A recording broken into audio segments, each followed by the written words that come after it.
12월 성탄의 계절이 돌아왔습니다. 아까 우리 국시사님 기도하는데 한 해가 저물어 간다고 이렇게 기도하셨는데 조금 낯선 것 같습니다. 왜냐하면 2년 정도의 코로나 시대 속에서 참 우리가 염려 걱정하고 또 두려워하고 그래가지고 우리가 날개를 필 어떤 그러한 기회조차 갖지 못하는 가운데 이렇게 위축돼 있었었는데 벌써 한 해가 이렇게 저물어 간다고 생각을 하니 마음이 조금 급해졌습니다. 우리가 어렸을 때 성탄절을 이렇게 맞이하게 될 때에 한 달 전부터 거리마다 성탄 캐롤이 이렇게 울려 퍼지게 되었고요. 저희들은 교회에 가서 트리를 만들고 그리고 성탄 준비를 매일마다 교회에 나가서 성탄 준비를 하면서 하하호호 웃으면서 얼마나 재밌고 행복하게 그 시간들을 보낸지 모릅니다. 그런데 요즘 성탄의 계절이 찾아왔는지 그것조차도 우리가 까마득하게 잊어버리고 바쁘게 살아가기도 하지만 또 우리가 이 세상을 살면서 코로나로 얼마나 위축되고 힘들게 살고 있는지 그런 영향 속에서 우리는 어쩌면 이 성탄을 잊고 지나가는지도 모르겠습니다. 그러나 12월 이 성탄의 계절은 어김없이 우리에게 찾아왔고 또 이 성탄의 계절을 통해서 왜 예수님이 이 땅에 오셨는지 그리고 그분이 이 땅에 오셔서 무엇을 하셨는지 그리고 우리 믿는 자들에게 주어진 사명이 무엇인지를 오늘 말씀을 통해서 하나님의 음성을 듣고 마음에 새기고 순종해서 이 성탄의 계절을 더 풍성하게 살아갈 수 있는 저와 여러분 되시기를 주님의 이름으로 축원합니다. 구약 성경 말씀에 보게 되면 메시아 예수 그리스도 탄생에 대해서 예언한 3명의 선지자가 있었습니다. 누구입니까? 이사야, 미가, 스가랴 선지자가 바로 그들입니다. 우리가 성탄절을 맞이하기 전에 이제 주일날 3명의 선지자를 통해서 어떤 예언의 말씀들을 하셨고 그것이 우리에게 어떤 의미를 주고 있는지 그리고 그 말씀을 통해서 이 성탄의 계절 우리가 어떤 믿음의 삶을 살아가야 되는지를 함께 살펴보면서 은혜를 나누는 시간들을 갖고자 합니다. 오늘은 첫 번째 시간으로 이사야 선지자의 예언의 말씀입니다. 이사야 선지자는 메시아가 탄생하기 전에 약 700년 전에 우리 하나님께서 약속하셨고 구약 성경에서 계속해서 메시아가 오실 것에 대해서 말씀하시는 그 말씀이 이루어지는 그런 놀라운 순간들입니다. 오늘 이사야 선지자는 메시아 탄생에 대해서 아주 구체적으로 말씀하고 있다는 것입니다. 본문은 이렇게 시작합니다.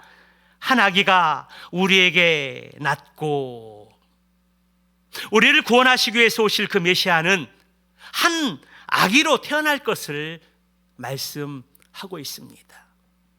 오늘 본문의 말씀은 우리가 주의 있게 이 말씀을 보면은 태어날 것이오가 아닙니다. 이미 한 아기가 태어났다라고 그렇게 말씀하고 있습니다. 여기 한 아기로 태어났다라는 것은 육체가 없는 영으로 오신다는 말씀이 아닙니다.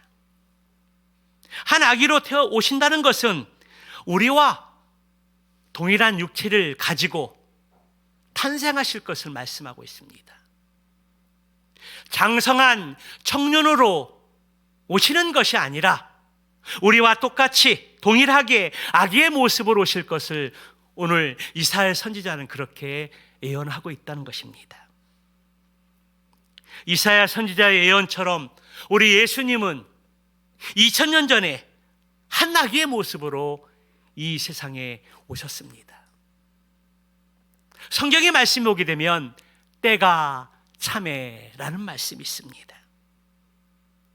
때가 찼다라는 것은 하나님이 정하신 때에 그 약속의 말씀대로 아들을 보내셨고 예수님은 아기의 몸으로 이 세상에 태어나셨다라는 것입니다. 우리 예수님은 어느 날 갑자기 태어난 것이 아니라는 것입니다. 하늘에서 뚝 떨어진 것이 아니라는 것입니다. 때가 참에 마침내 구약의 선지자들이 예언했던 것처럼 예언하신 것 말씀대로 그대로 오시게 되어진 것입니다. 그렇다면 한 아기로 태어나신 이 예수님은 어떤 분이십니까? 오늘 이사야 선지자는 오늘 9장 6절의 말씀을 통해서 이렇게 예언하고 있습니다. 그 어깨는 정사를 메었고, 여기 정사라는 이 단어는 나라를 다스리는 일을 의미합니다. 그리고 이 말씀을 원문에 보니까 통치자로, 통치권을 가진 자로 해석을 하고 있다는 것입니다. 다시 말하면 한 아기는 하나님 나라의 왕으로 이 세상에 오셨다라는 것을 우리에게 말씀해 주고 있는 것입니다. 그런데 여러분, 이 예수님이 왜 이 세상에 오셨을까요? 우리 예수님이 왜 이 세상에 오셨습니까? 인간의 타락으로 말미암아 중단된 하나님의 나라를 회복하시기 위해서 이 세상에 오셨다라는 것입니다. 예수님께서 공생의 사역을 시작하시면서 첫 번째 선포하신 메시지가 무엇입니까? 마가복음 1장 15절 말씀에 보게 되면 때가 찼고 하나님 나라가 가까웠으니 회개하고 복음을 믿으라, 그렇게 말씀하셨습니다. 그렇다면 여러분, 여기 하나님 나라의 의미가 무엇입니까? 우리 예수님께서 하나님 나라를 회복하시기 위해서 오셨고 첫 번째 공생의 메시지가 하나님 나라가 가까웠으니 회개하고 복음을 믿으라고 말씀하고 계신데, 여러분, 하나님 나라의 의미가 무엇입니까? 어떤 의미가 담겨져 있을까요? 하나님의 나라의 의미라는 것은 하나님의 통치와 다스림을 의미하는 것입니다. 그러니까 왕 되신 주님이 통치하시면 그것이 바로 하나님의 나라라는 것입니다. 예수님께서 오늘 내 마음을 주장하시고 다스리시게 되면은 내 마음이 심령의 천국을 이루게 된다는 것입니다. 우리 예수님께서 우리의 가정을 다스리시면 그 가정은 바로 하나님의 나라가 된다는 것을 우리에게 말씀해 주고 있는 것입니다. 그래서 예수님은 누가복음 17장 21절 말씀에 이렇게 말씀하고 있습니다. 또 여기 있다 저기 있다고 못하리니 하나님의 나라는 너희 안에 있느니라. 아멘이십니까? 하나님의 나라는 어디 있다고 말씀하고 있습니까? 너희 가운데, 우리 가운데 있다라고 그렇게 우리 주님께서 말씀하고 계십니다. 주님의 통치가 임하고 주님의 다스림이 임하게 되면 그곳이 곧 하나님의 나라라는 것들을 우리에게 말씀해 주고 있는 것입니다. 그런데 우리가 생각하는 하나님의 나라는 장차 우리가 들어가게 될 천국만을 생각할 때가 많이 있습니다. 물론 미래의 천국도 하나님의 나라입니다. 그러나 성경의 말씀을 잘 읽고 묵상하고 연구하다 보면은 하나님의 나라는 죽어서 가는 하나님의 나라가 아니라 이 땅에서 주님이 통치하시고 다스리심이 이루어질 때 우리 가운데 이루어질 것이라는 것을 말씀하고 있습니다. 우리의 신앙의 삶의 목적이 천국에 가는 것이 아니라 우리가 이 땅에서 믿음의 삶을 풍성하게 살아가게 될 때에 그것이 우리 가운데 이루어지는 것이라는 것을 말씀하고 있는 것입니다. 하나님 나라의 왕이신 예수님의 통치가 임하게 되면 우리의 삶 가운데 일어나는 것들이 있는데요, 그것은 빛 대신 주님이 통치하시게 되면 어두움이 물러가게 되어 있다는 것입니다. 여러분, 빛과 어둠이 함께 공존할 수 있을까요? 그렇지 않습니다. 빛과 어둠은 함께 공존할 수 없다라는 것입니다. 그러므로 빛 대신 주님의 다스림이 임하게 되면 어둠의 영이 물러가게 되어 있고요, 우리의 삶 가운데 병든 자가 고침을 받게 되고, 그래서 치유와 회복의 역사가 일어나게 된다는 것입니다. 그래서 예수님께서는 마태복음 12장 28절에서 이렇게 말씀하고 있습니다.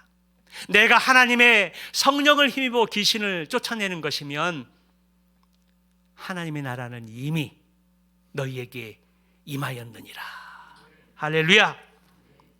여러분, 귀신들이 쫓겨나가고 병고침을 받는 것이 하나님 나라의 본질은 아니라는 것입니다. 하나님 나라의 본질은 예수 그리스도의 통치와 다스림이라는 것입니다. 그러나 하나님의 나라가 임하면 자연스럽게 귀신들이 쫓겨나가고 병든 자가 고침을 받게 되고, 그래서 치유와 회복의 역사가 일어나는 것입니다. 이것이 바로 하나님 나라의 참된 모습이라는 것입니다. 그런데 오늘날 우리의 삶 속에서 이러한 것들이 일어나지 않는 것이 무엇입니까? 왜 이러한 기적과 표적들이 우리의 삶 가운데 나타나지 않을까요? 주님의 다스림과 통치가 임하게 되면 병자들이 고침을 받고 귀신들이 쫓겨나감을 당하게 되고 치유와 회복의 역사가 일어난다고 말씀하고 있는데, 왜 우리의 삶 가운데 이러한 것들이 경험되지 못할까요? 여러분, 그 이유가 무엇입니까? 그것은 우리가 하나님의 나라에 대해서 지식으로만 알고 있기 때문이라는 것입니다. 성경에서 하나님 나라에 대해서 말씀하고 있고, 강단에서 하나님 나라에 대해서 말씀하고 있고, 그리고 하나님 나라가 임하게 될 때 어떤 역사와 기적들이 일어나는지 말씀하고 있는데, 그 하나님의 나라는 우리가 지식으로 머리로만 이해하고 받아들인다라는 것입니다. 그리고 하나님의 말씀을 그냥 지식으로만 듣기 때문에, 믿음과 결부시키지 못하기 때문에, 우리의 삶 가운데 그런 것들을 적용하고 실천하지 못하기 때문에 우리의 삶 가운데 하나님의 나라가 임하면 나타나게 되는 그 놀라운 은혜들을 경험하지 못하고 있다는 것입니다. 그러므로 우리는 말씀을 듣는 것으로만 끝나는 것이 아니라, 그 말씀을 들었으면 우리가 기도하는 가운데 하나님, 우리가 그러한 믿음을 살아낼 수 있도록 우리에게 성령의 충만함을 주시옵소서라고 기도하고 씨름하면서 우리의 삶의 현장에서 그러한 삶을 살 수 있도록 몸부림쳐야 한다는 것입니다. 오늘 저와 여러분들의 삶 속에 말씀을 듣고 또 순종하기 위해 하나님 앞에 기도하면서, 그리고 기도하고 났으면 우리의 삶의 현장으로 파송받고 나아가서 그 말씀대로 살아갈 수 있는 그 능력과 은혜를 던져볼 수 있는 저와 여러분들이 다 되시기를 주님의 이름으로 축원합니다. 이사야 선지자는 하나님의 왕으로 오신 예수 그리스도의 이름을 6절 중반절의 말씀에서 이렇게 예언하고 있습니다.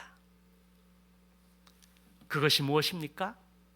그 이름은 기묘자라, 모사라, 전능하신 하나님이시라, 영존하시는 아버지라, 평강의 왕이라 할 것이니라.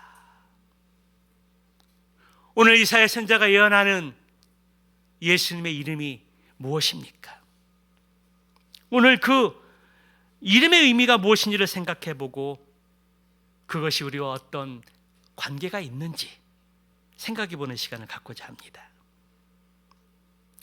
여러분, 이름이라는 것은 단순한 호칭이 아닙니다.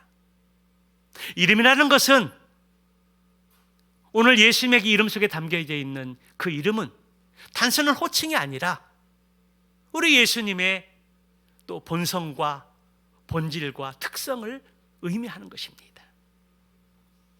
아마도 여러분들은 부모님께서 그리고 할아버지께서 아마 여러분들의 이름들을 대부분 다 지어줬을 것입니다.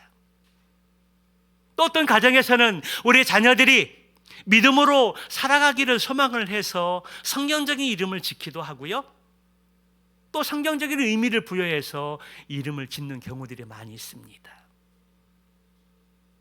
어쨌든 그 이름이라는 것은 호칭을 넘어서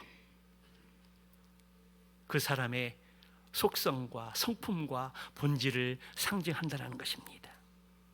오늘 예수님의 이름이 무엇입니까? 첫째는 기묘자입니다. 우리가 새벽 기도회를 통해서 아기를 낳지 못하는 마노아의 가정 속에 하나님이 삼손을 보내주시면서 마노아가 주의 사자에게 묻습니다. 당신의 이름이 무엇입니까? 라고 물을 때 왜 내 이름을 묻느냐? 나는 기묘자라. 기묘자의 이름이 무엇입니까? 기이하고 놀랍다라는 그 의미가 담겨져 있습니다. 한 아기로 오실 메시아의 이름은 기묘자인데 그 이름의 의미는 아주 놀라운 분이라는 것을 의미합니다. 그래서 영어 성경에서는 이 기묘자를 원더풀이라고 그렇게 기록되어져 있습니다. 예수님의 라이프 스토리를 보게 되면 예수님의 탄생을 시작으로 해서 예수님의 공생의 사역, 죽으심, 부활, 승천, 예수님의 놀라운 이런 생애를 보게 되면 아주 놀랍다라는 말 위에는 다른 어떤 표현으로 설명할 수가 없습니다. 여러분, 예수님의 동정녀 탄생이 이해되십니까? 성령으로 말미암아 동정녀에게 태어나신 이 사실이 얼마나 놀라운 일입니까? 우리는 믿지만 세상 사람들은 이 사실을 받아들이지 않습니다. 믿지 않는다라는 겁니다. 사람이 이성으로는, 과학적으로는 이거를 설명할 수가 없습니다. 참으로 신비하고 놀랍고 기이한 일입니다. 어떻게 처녀의 몸에서 아기가 태어날 수 있습니까? 정상적이라면 그렇지 않다라는 것입니다. 예수님의 공생의 사역을 보게 되면 오병이어로 남자만 어떻게 5,000명이나 먹일 수 있겠습니까? 어떻게 예수님께서 무리를 걸어오시는 것을 이해할 수 있을까요? 죽은 나사로를 향하여 나사로야 나오너라 라고 그렇게 말씀하셨을 때에 죽은 나사로가 걸어 나오는 것을 어떻게 설명할 수 있겠습니까? 바람과 바다를 꾸짖으셨을 때에 바람이 멈추고 바다가 잔잔해진 것들을 우리가 어떻게 설명할 수가 있습니까? 어떻게 예수님께서 그 수많은 병자들을 고치시고 귀신들을 제압하고 내어 쫓는 그러한 일들을 우리가 어떻게 믿을 수 있겠습니까? 사람의 이성으로는 도저히 믿고 받아들일 수 없는 기이한 일들입니다. 그런데 이 일들이 믿어지는 것, 이 기이하고 놀라고 신비한 이 일들이 믿어지는 것, 그것이 은혜요? 그것이 기적이라는 것입니다. 그렇습니다. 예수님을 믿음으로 우리가 구원받고 하나님의 자녀가 되었습니다.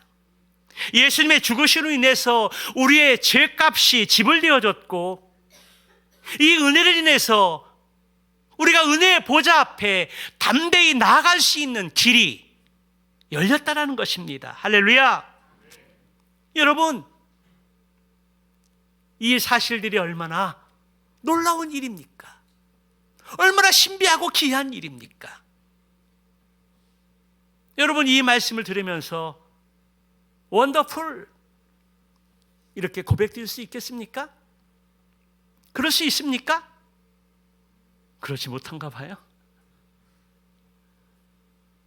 오늘 예수님이 행하신 그 공생의 모든 사건, 순간순간 일들이 기묘자라 말씀하시면서 아주 놀라우신 분, 원더풀, 그렇게 고백하고 있듯이 우리의 삶 가운데 예수님의 라이프 스토리를 통해서 우리의 고백 속에 원더풀이라는 믿음의 고백이 나올 수 있는 저와 여러분들 되시기를 축복합니다. 두 번째로 예수님의 이름은 모사이십니다. 아마 그 당시에는 카운셀러라는 어떤 그러한 정확한 표현이 있지 않아서 모사라고 이렇게 말씀을 했는데요, 이 모사라는 의미의 이름의 의미가 바로 카운셀러, 상담자라는 것입니다. 우리 가운데 한 아기로 오실 메시아의 이름은 모사라. 우리 예수님께서 상담자로 이 세상에 오셨다라는 것입니다. 우리 인생은요, 참으로 어렵고 많은 문제들이 있습니다. 그리고 인생을 살다 보면 내 안에 있는 감정들을 어떻게 조절해야 될지, 무엇을 선택해야 될지, 무엇을 결정해야 될지 모를 때가 많이 있다는 것입니다. 그럴 때 우리 인생의 해답자이신 예수 옆에 나올 수 있는 믿음과 은혜가 있기를 주님의 이름으로 축원합니다. 우리 인생의 상담자가 되시는 그분 앞에 나와서 무릎을 꿇고 우리의 모든 문제와 어려움들을 한나처럼 토해낼 수 있는 그러한 믿음이 있기를 주님의 이름으로 축원합니다. 그러나 그것도 힘들면 주님의 마음을 품고 우리를 위해서 기도해주고 그 어느 누구보다도 우리를 가장 잘 알고 있는 믿음의 사람 앞에 가서, 믿음의 사람에게 가서 우리의 마음을 함께 나눌 수 있는 그러한 믿음이 있기를 축복합니다. 저는 나를 모르는 생뚱맞은 사람이 아니라 믿음 가운데 건강하게 서 있고 나를 누구보다 잘 이해해 줄 수 있고 나를 위해서 기도해 주고 있는 믿음의 사람을 찾아가서 그렇게 내 마음을 이렇게 이야기할 수도 있다는 것입니다. 그런데요, 위대한 상담자이신 예수님을 찾아가지 않고 철학관을 찾아가고 무당을 찾아가는 사람들이 있다는 것입니다. 인생의 중요한 문제들을 해결하기 위해서 그런 무리들을 찾아가는 사람들이 많이 있다는 것입니다. 그런데 이러한 모습들은 세상 사람들의 이야기만이 아닙니다. 우리 크리스찬들도 철학관을 찾고 무당을 찾는 일들이 많이 있다는 것입니다. 어떤 사람들은 심심풀이로 오늘의 운세에 대한 것들을 자주 보는 사람들이 있는데요, 성경은 우리에게 이렇게 말씀합니다. 악은 어떤 모양이라도 버려라.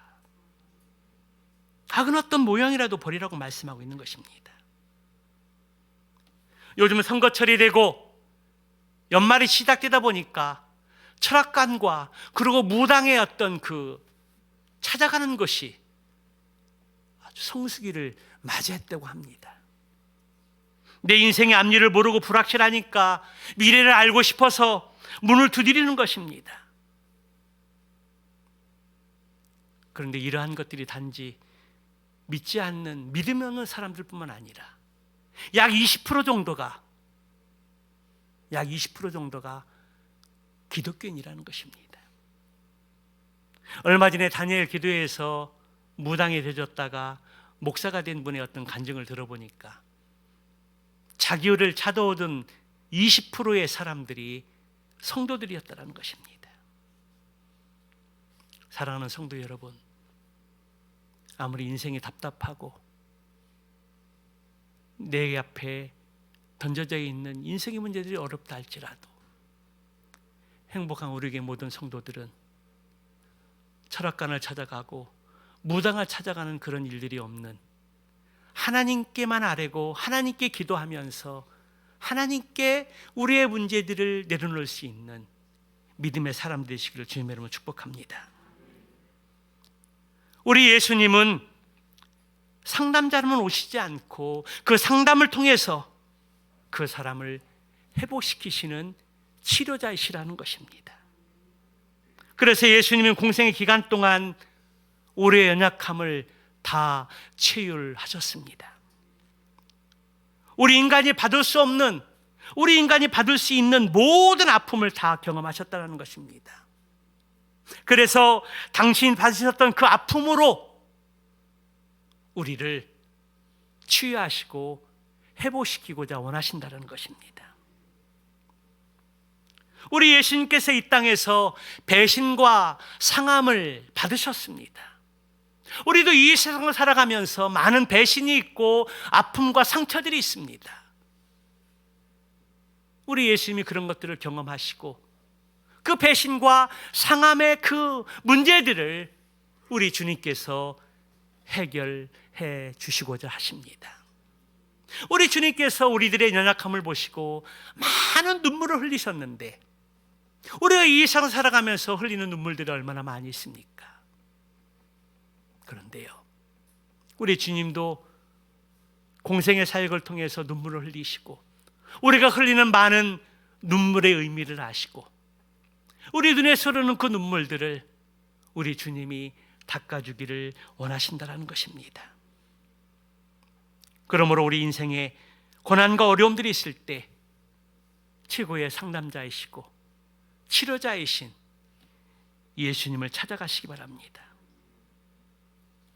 우리에게 어떤 어려운 문제가 있고 힘든 일이 있을 때 예수님 앞에 가지고 나아가면 그 모든 문제들을 우리 예수님께서 해결해 주실 줄 믿습니다.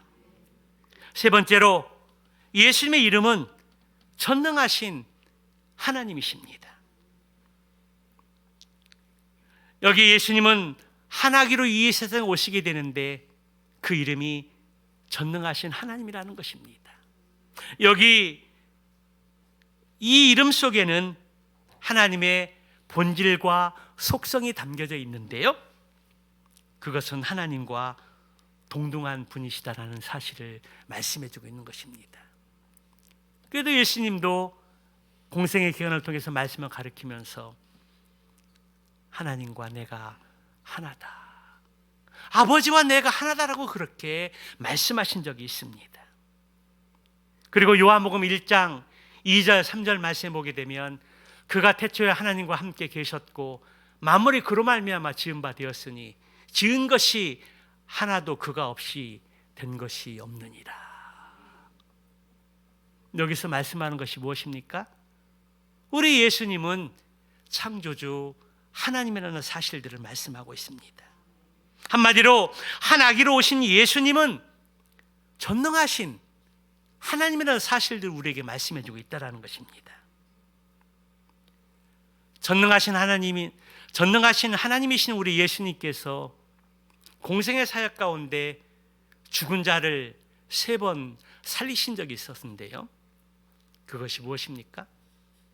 회당장의 딸 야이로, 나인성 과부의 아들, 그리고 마르다 마리아의 오빠인 나사로가 바로 그들입니다. 죽은 자를 살릴 수 있는 능력은 오직 생명을 주관하시는 전능하신 하나님밖에 없다라는 사실입니다. 우리가 이러한 전능하신 하나님을 만나게 되면 우리의 모든 인생의 문제들은 해결될 줄 믿습니다. 그렇다면 여러분, 우리가 어떻게 하면 전능하신 하나님을 만날 수 있을까요?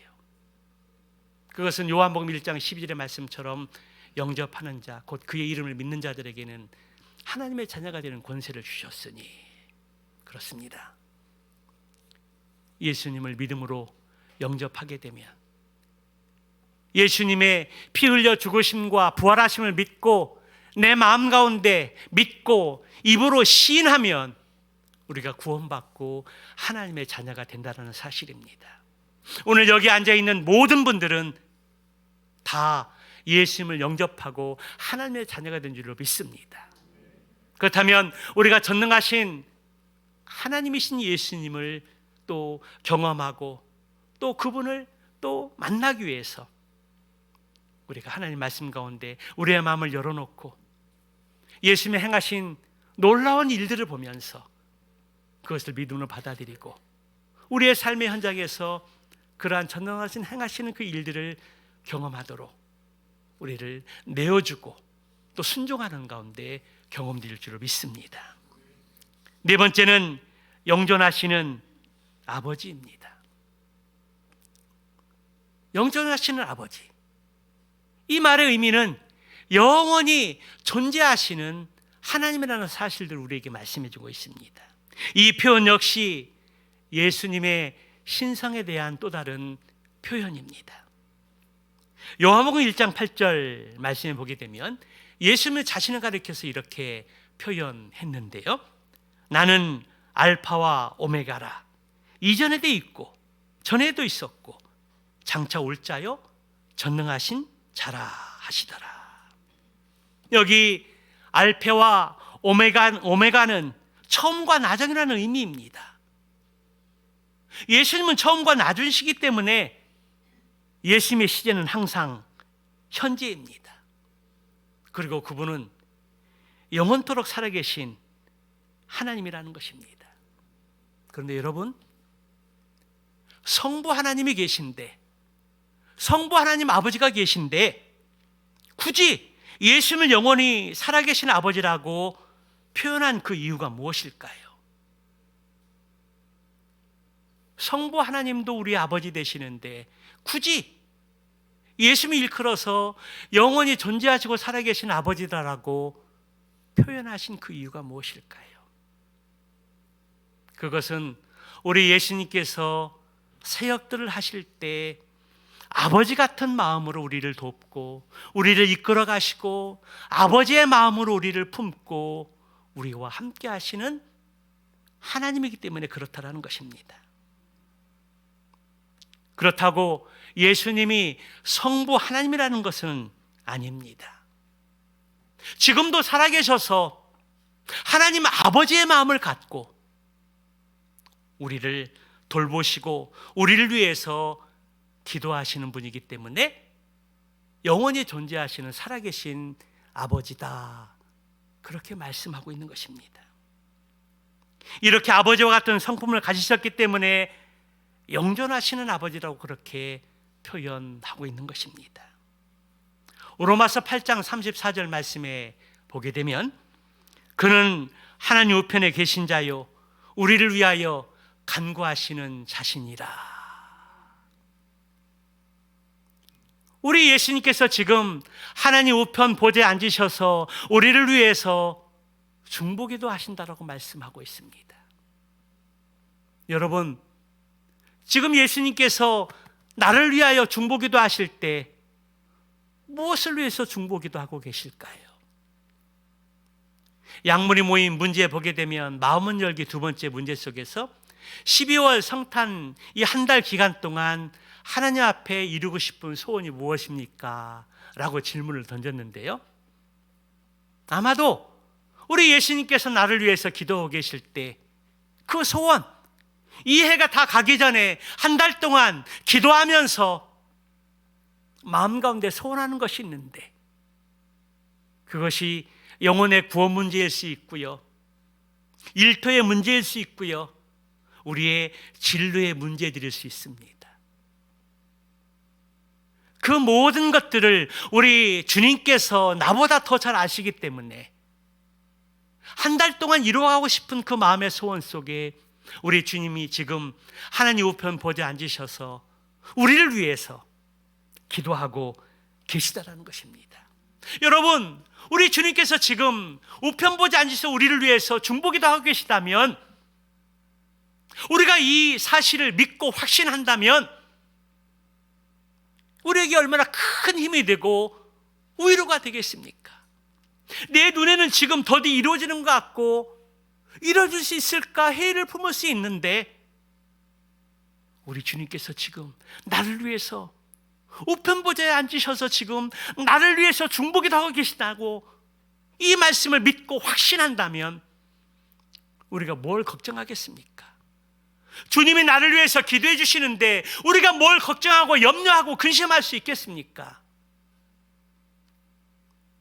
로마서 8장 34절의 말씀처럼 하나님 우편 보좌에서 우리를 위해서 기도하기 전에 이 말씀들을 믿고 확신할 수 있는 시간이 되시기를 주님의 이름으로 축복합니다.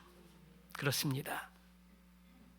지금도 우리 주님은 아버지의 심정을 가지고 우리를 위해서 중보기도 하십니다. 히브리서 7장 25절 말씀에 보게 되면 그러므로 자기를 힘입어 하나님께 나아가는 자들을 온전히 구원하실 수 있으니 이는 그가 항상 살아계셔서 그들을 위하여 간구하심이라. 할렐루야. 예수님은 오늘도 영존하시는 아버지로서 하나님 우편 보좌에 계셔서 저와 여러분들을 위해서 기도하시는 줄을 믿습니다. 그러므로 우리는 영존하시는 아버지의 돌보심을 받으며 이 세상을 살아가는 하나님의 자녀들입니다. 조금도 의심함이 없이 이 약속의 말씀들을 확신하고 믿음 가운데 걸어갈 수 있는 저와 여러분 되시기를 축복합니다. 마지막으로 우리 예수님의 이름은 평강의 왕이십니다. 평강의 왕이십니다. 우리가 지난 새벽 기도회를 통해서 이스라엘의 마지막 사사였던 삼손에 대해서 계속 한 주간 동안 말씀을 봤는데요.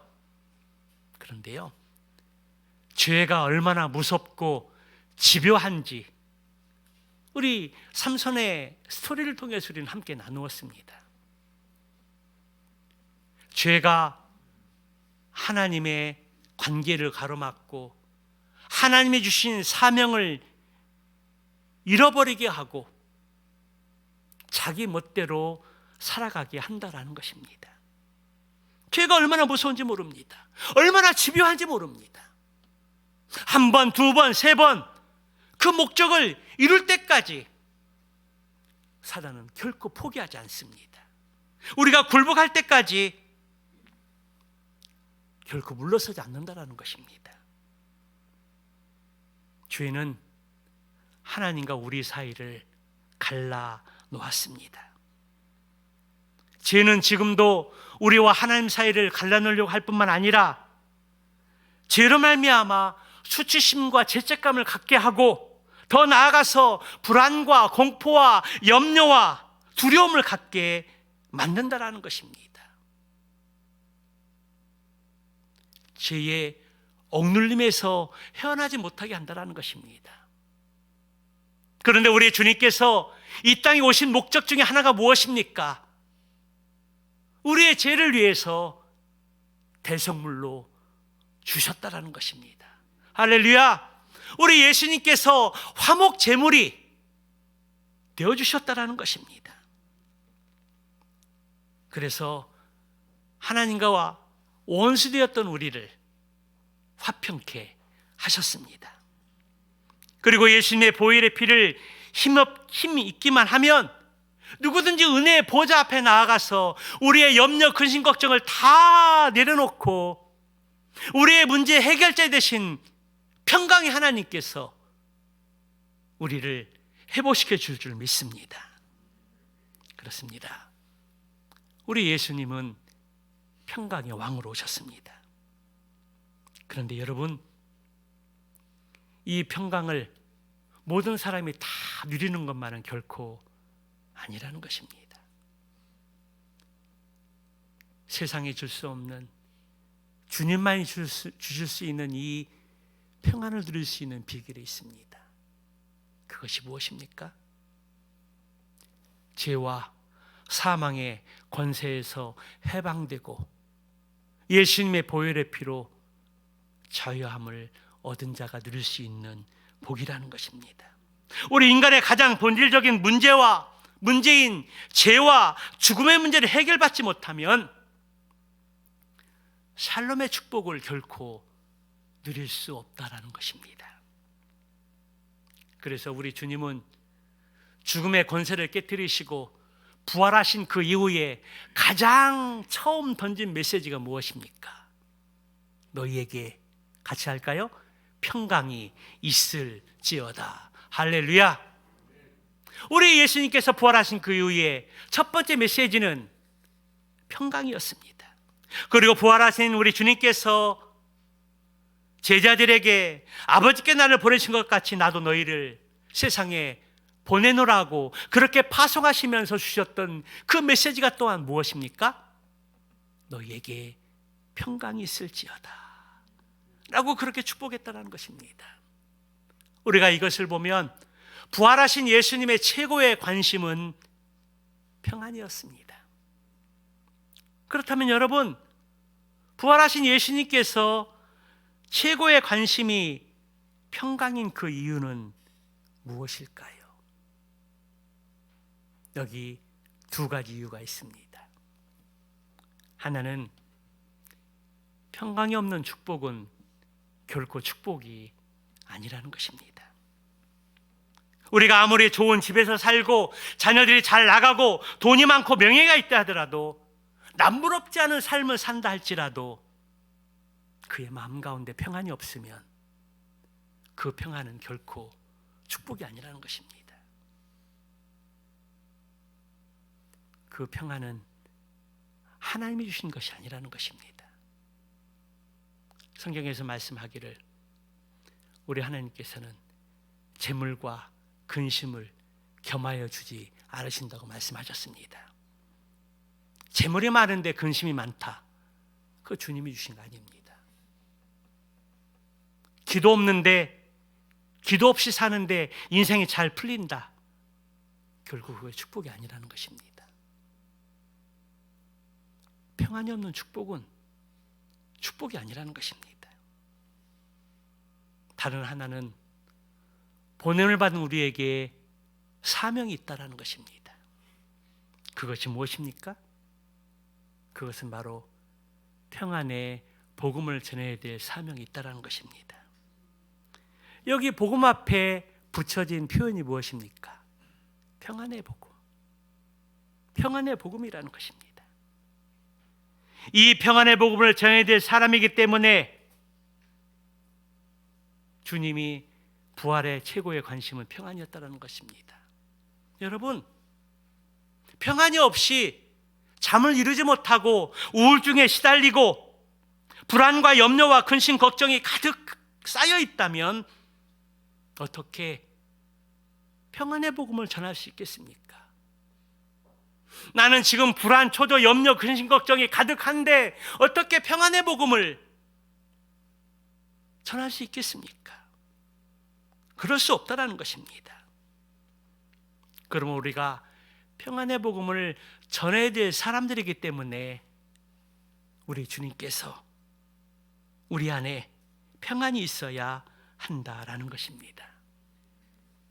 어느덧, 아니 벌써 12월 성탄의 계절이 돌아왔습니다. 12월 하면 가장 먼저 생각나는 것 중에 하나가 바로 예수님의 성탄입니다. 예수님이 이 세상에 왜 오셨는지, 오셔서 무엇을 하셨는지, 그리고 그 하신 일에 대해서 우리가 받아들일 때 어떤 약속의 은혜를 누리고 나눌 수 있는지, 그리고 그 약속을 우리가 먼저 경험하고 받아들였다면 그것을 우리가 우리의 삶 가운데 어떻게 흘려보내야 하는지, 그것이 바로 12월 성탄의 계절을 맞이하는 저와 여러분들이 가져야 될 믿음의 마음의 자세들입니다. 예수님 탄생 700년 전에 이사야 선지자를 통해서 하나님 나라의 왕으로 이 세상에 예수님 메시아 구세주가 오실 것들을 예언하셨습니다. 그분은 규묘자요, 모사요, 영존하시는 아버지요, 전능하신 하나님이요, 평강의 왕이십니다. 오늘 이 이름 속에 담겨져 있는 참으로 놀라운 이 이름의 의미를 우리가 깨닫고, 그렇다면 먼저 이러한 복된 소식을 받은 우리는 이 12월 성탄 한 달을 어떻게 믿음으로 살아가야 되는지 하나님 앞에 기도하면서, 그리고 삶의 현장에서 씨름하면서 우리에게 주신 이 귀한 평안의 복음의 삶을 살아갈 수 있는 저와 여러분의 모든 삶이 되시기를 주님의 이름으로 축복합니다. 그리고 그 주님이 주시는 이 평안, 하늘로부터 임하는 평안, 세상의 이성으로는 도저히 이해할 수 없는 평안, 모든 지각에 뛰어난 하나님의 평강이 저와 여러분의 가정과 자녀들에게 충만하시기를 축복합니다. 더 나아가서 우리 대한민국과 저 북한 땅에도 하나님의 평강이 임하기를 소망합니다. 오늘 말씀을 생각하면서 복음서가 211장 주는 평화 이 찬양 우리 함께 드리면서 결단 앞에 나가겠습니다.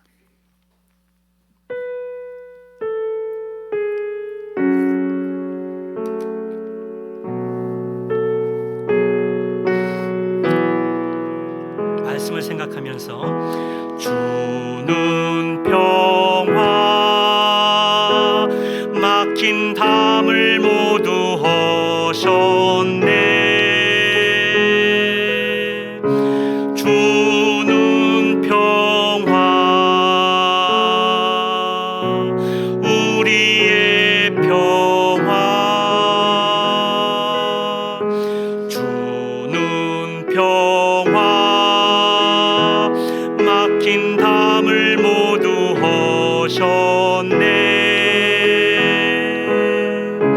주는 평화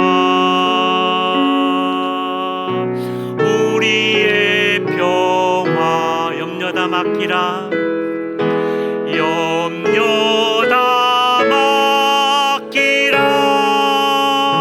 주가 돌보시니 주는 평화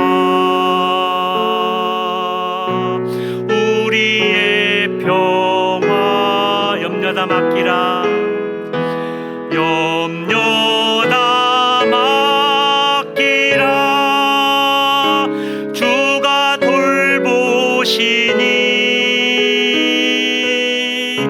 주는 평화